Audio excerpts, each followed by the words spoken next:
People, what's going on? Happy New Year's for the 2024. Hope that you live to see many more.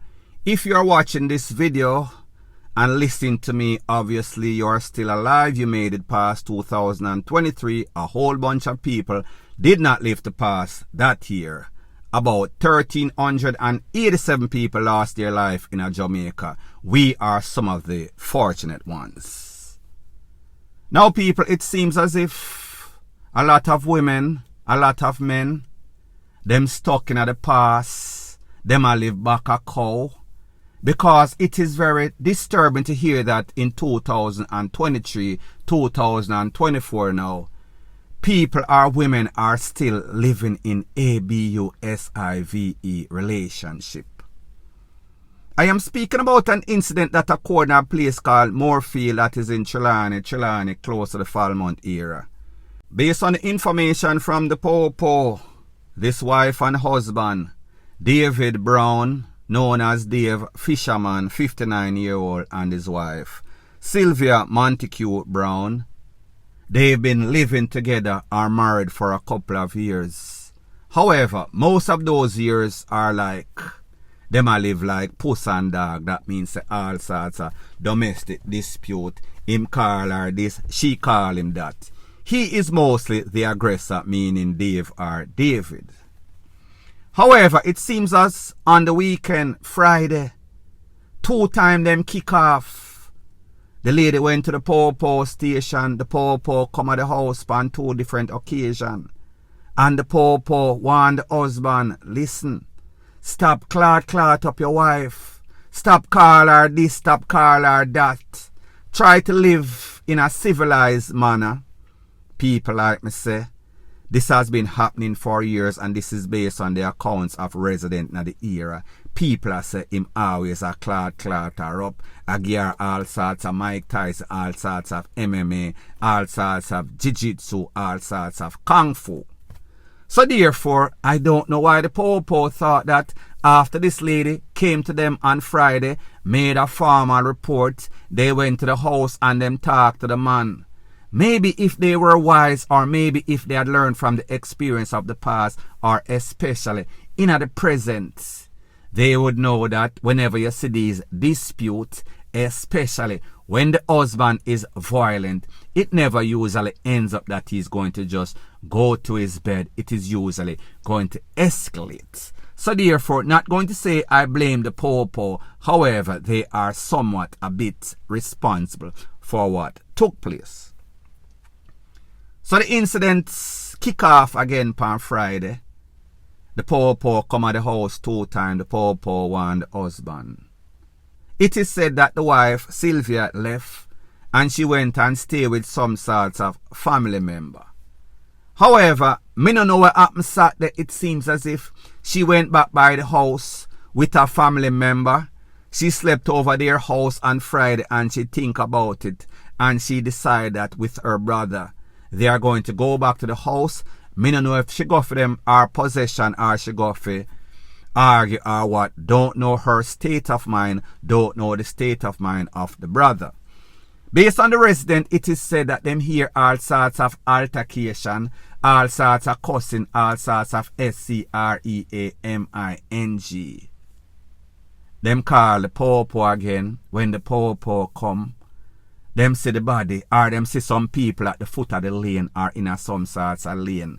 And then when them go up the lane, them see the man BODY lay down upon some sorts of zinc, a sheet of zinc, wrap up in a white sheet. There was some sorts of big stone where them call half a block or half a brick. It seems as if that was the weapon that was used for pretty much clot Mr. Brown in his head. Now when this incident occurred, it is said that the wife take care of herself. The Popo was asking the wife to turn in herself because she might be a person of interest. She has some sorts of information that them need to ask her so that they can get to the bottom of this. Based on the information, it is said that the brother was taken into custody. He was a suspect, and people, like I told you before, this man went with the sister over the house. Don't know his intention. However, after he left, The body of the husband, Mr. Brown, Dave or David, was found laying wrapped up in a sheet like some sorts of taco upon a sheet of zinc. He was out of here. Well, he was pretty much DEAD. However, he was rushed and pronounced DEAD on the spot. Now, here's the thing. I understand and realize that because of finances and economic reasons, sometimes persons are stuck between a rock and a hard place. So therefore, if them left, it is damn. If them stay, it is damn. So therefore, it is damn if they do, damn if they don't. Because the husband, who is usually the abuser, is the one that is paying the bill. So therefore, that lady is dependent on the husband. And even sometimes when family member gives you advice, which is the right advice, for you to leave, they will probably not assist you financially. So therefore, when the bills appear and you need this, you need necessities, then they are going to give you moral support. However, financial support is lacking. And a lot of times, these women, it seems as if they are in a trance.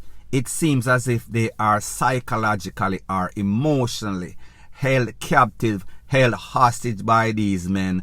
Me no know what the man tell them. Me no know what the man do to them. Maybe him have a long slang or a long tongue, people. Me no really know. What I cannot understand for the life of me and the DEATH of most of them, why it is that they put up with this for such a very, very long time. Like I said, most of the time, they cannot stand their own expenses, so therefore they are dependent on the abuser. In this case, she get multiple warning. In this case, she get multiple cuff up.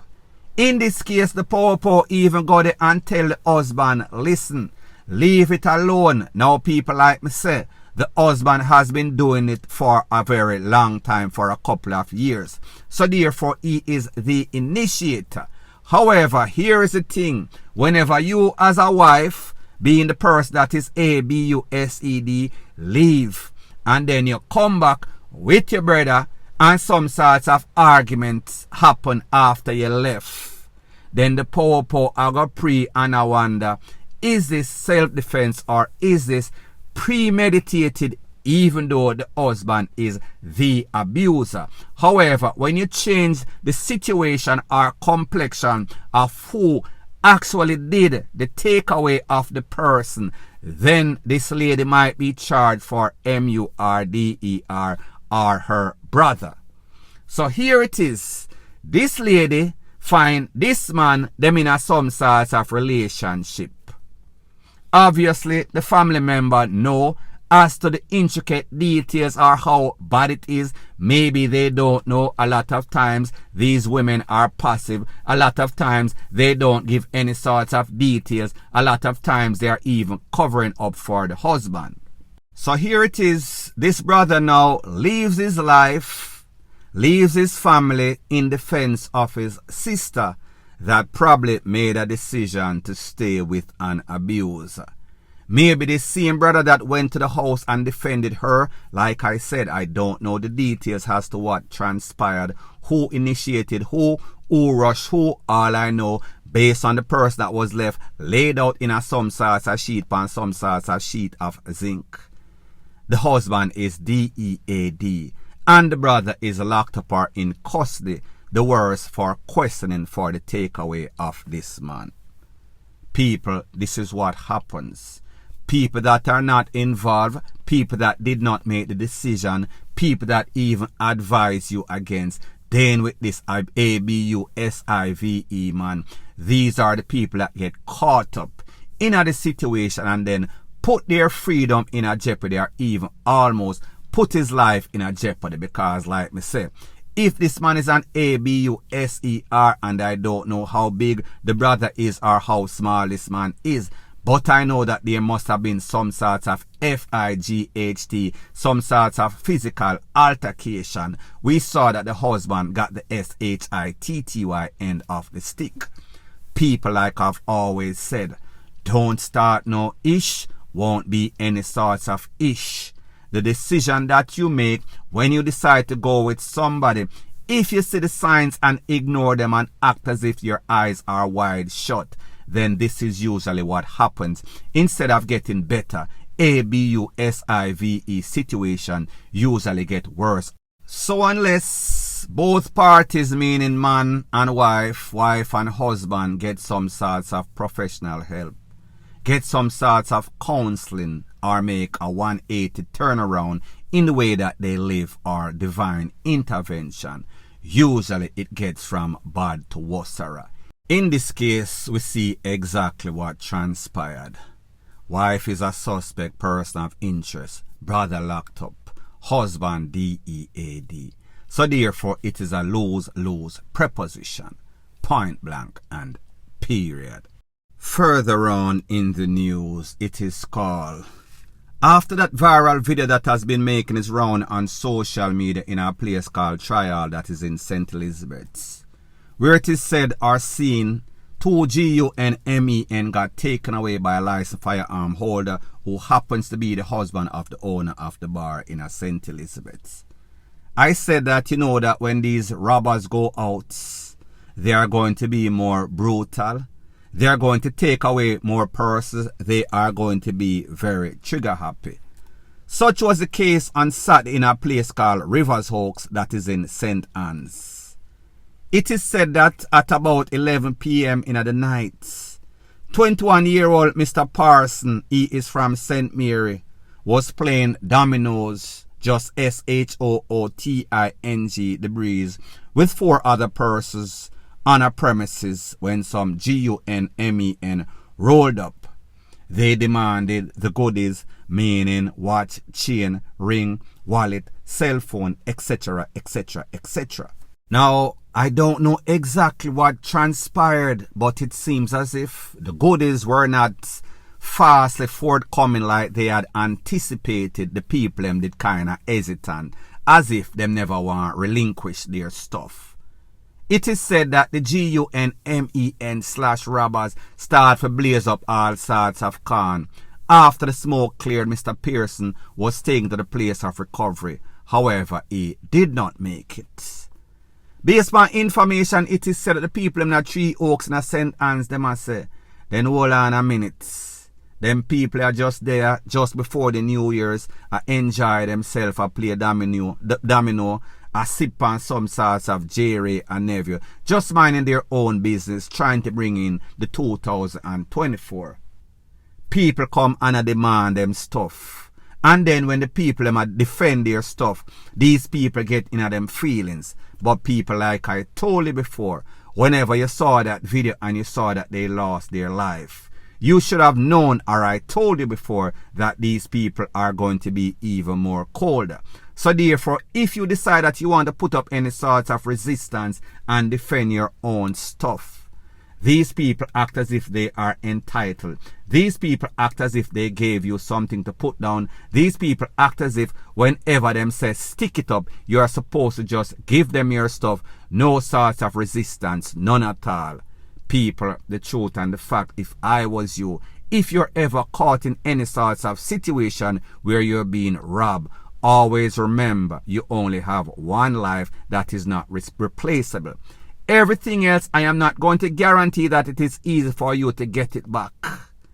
But me just say it is best if you give up the stuff than give up your life, because usually if they don't get the stuff, they are going to take your life. At the end of the day, you might lose both, more than likely. Point blank and period.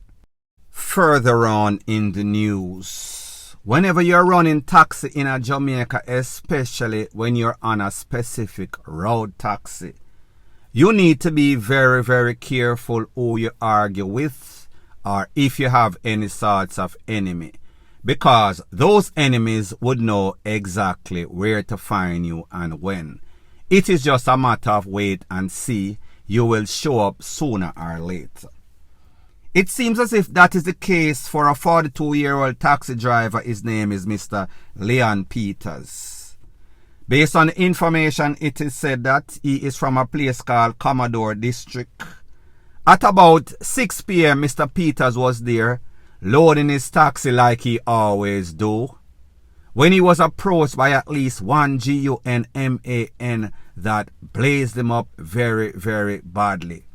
He was pretty much DEAD on the spot. Based on the videos that I have, because of YouTube's policy, I will not show that video. I am going to put it in my WhatsApp group. Now people, here's the thing. A lot of times, a lot of these taxi stands, whether a downtown, whether a Kingston, whether a St. Elizabeth's, whether a St. Anne's, whether a Montego Bay, these people have some people them call loaderman. These loaderman feel as if you work for them, or if them load up your taxi, them want to determine or dictate how much you're supposed to pay them. And then you have the extortionists, them that feel as if them give the taxi figure drive, so therefore you owe them to pay their own bills. People, me no know the specific, me just a say, being a taxi driver or a minibus driver is a very dangerous job in a Jamaica, because pretty much you are a sitting duck that is just waiting to get, you know, exactly what. People don't really know the specific as to why Mr. Peters lost his life. However, he did not make it to see 2024. Fortunately for you and I, we are still here. Hopefully, we can live to see many, many more. But people, me just say, make sure when you do certain jobs and you're at certain locations, you do not have enemy, because these enemies can easily find you and they can take you out of here. Point blank and period. So anyways, people, thanks once again for checking out my video. If you appreciate videos like this, please show your appreciation by liking, commenting, sharing and subscribing to my channel. That is how YouTube promotes videos like these to like-minded, sensible persons like yourself. And last but not least, please subscribe to my next channel. It is called Jamaica Dancehall Source. I'll be pinning the link to that channel in the description of this video. Bless up.